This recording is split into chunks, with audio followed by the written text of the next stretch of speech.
Welcome mga brothers sa ating motorcycle preview episode. Alright, so Motorstar mga brad, bago matapos ang taon humabol pa sila na maglabas ng kanilang bagong scooter na tinawag nilang Easy Ride 125i na isang Italian classic scooter. Parang may pagkadatingan niya rito yung 125 na Pasio ng Yamaha mga brother. At ito merong tatlong available na color. Yan nga ang gloss black, sky blue at also yung kanyang classic cream white. Ano ba sa tatlo ang paborito nyong kulay dyan mga brother? Comment nyo naman. Pero kung ako ang tatanungin nyo, mas trip ko itong cream white na may kasamang orange na kulay. Syempre pa mga brother, pag-usapan natin ang scooter na ito kung ano ba ang meron sa kanya.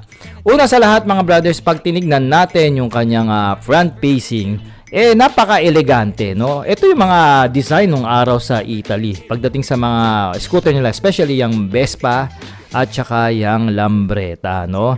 At kahit ganun ang style niya, hindi napapahuli ang mga ilaw nito o yung features nito pagdating sa lighting system. Dahil naka-LED na yan pagdating sa kanyang headlight. At kung titignan mo yung larawan niya, naka-projector lamp na rin ito at meron siyang daytime running light.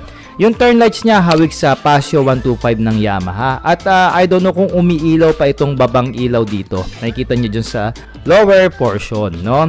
May badge tayo dito sa front ng Motorstar, no? Napaka-elegante. At meron pa siyang sticker dyan na Motorstar Easy Ride 125i. Alright, naka-disc brake ang front brakes natin dito at gumagamit ito ng 12 inches alloy wheel mags na may tire size na 90 by 90 dito sa harapan. Alright, so tignan pa natin mga brothers dito sa kanyang manibela.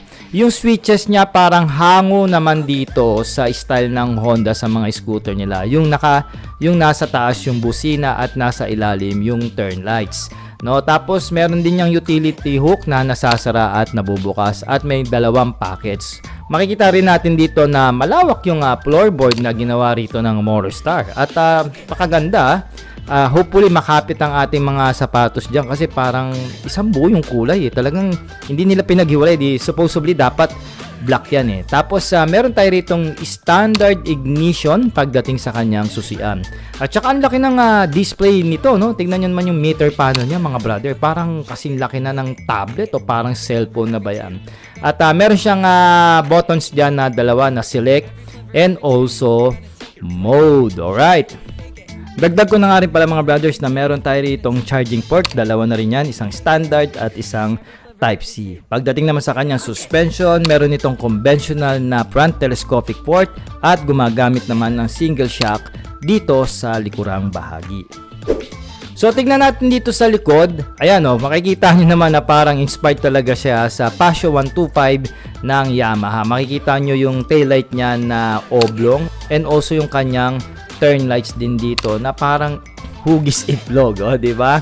Okay din yung kanyang fender, di naman masagwa. May reflector yan, nandiyan din yung lagay ng plaka and also meron na rin sarili ilaw ang plaka natin dyan. Ang gusto ko pa dito, yung grab bar dito na nilagay na Motorstar, parang provision na rin lagyan ng top box. So kung lalagyan nyo siya ng mga top box, wala na rin problema para mas marami kayong mailagay pagdating sa scooter na ito. Yung mga kuha kasi dito hindi ka ganun ka-detailed no? Kumbaga parang kinuwaan lang na mabilisan. Ngunit ganun pa man, pag tinignan natin yung upuan nito, mukhang malapad at makapal naman ata ang foaming. Maganda rin yung ginawa rito decal works ng Motorstar. Merong Easy Ride 125i dito sa gilid at may mga linings mo. Titignan nyo naman napaka-classic and elegant ang datingan ng isang ito, di ba? Tapos meron siyang parang legend na emblem dito sa gilid, no? Siguro parang yan. Sa ibang bansa yan talaga ang model. At saka may air intake siya papunta diyan sa makina. Okay? So dito naman sa likod mga brothers on the wheel gumagamit din ito ng 12 inches na alloy na wheel mags na may tire size na 110 by 70. Okay?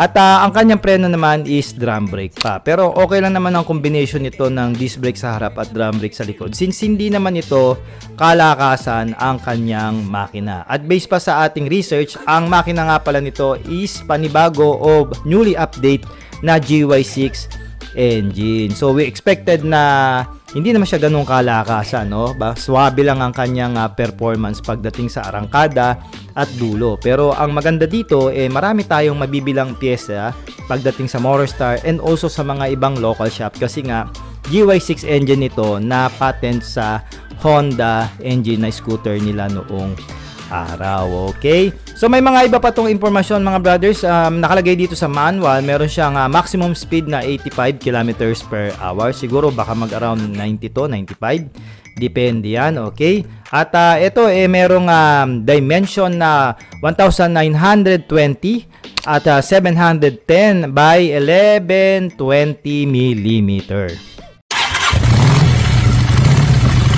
So ngayon mga brothers, ito muna ang mabibigay ko sa inyong impormasyon patungkol dito sa bagong modern classic scooter ng Motorstar. Yan nga ang Easy Ride 125i. So may I na yan, ibig sabihin fuel injected na rin yung motorsiklo. So kahit papano meron na itong katipiran at may lakas na rin sa makina. So ngayon mga brad, pag-usapan natin yung kanyang presyo. So ayon sa Motorstar Pasay, wala pa nga itong PNP clearance, meaning hindi pa ito mai-release. Hopefully baka mga January o February ito ma-release. Pero ang sabi ng Motorstar Pasay, pwede na rin daw po kayo magpa-reserve o mag-down payment para ma-secured ang inyong unit.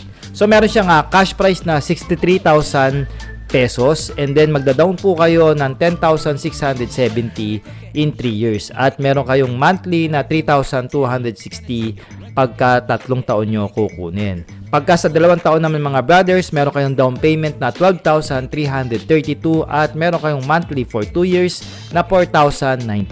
Ang kagandahan pa dito, tinaasan na ng Motorstar ang kanilang rebate, 400 pesos na po.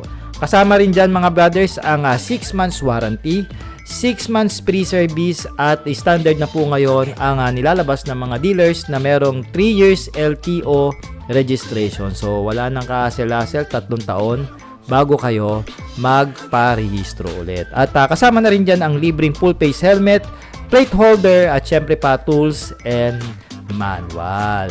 So mga brothers, mag-comment naman kayo ng yes kung nagustuhan nyo po itong bagong modern classic scooter ng Motorstar. Yan nga ang Easy Ride 125i. At sino ba dito ang nag-aabang na ma-walk around at ma-test ride natin ang scooter na ito? Mag-comment na rin kayo sa comment section. At ano-ano pa ba sa motor ng Motorstar ang gusto nyong ma-review natin? Comment nyo na rin ang inyong suggestion. So mga brothers, batiin ko na muna kayo ng Merry Christmas and Happy New Year. Ako po si Ark ng Sork Moto. Maraming salamat po. Ingat po kayo sa pagmamaneho and cheers!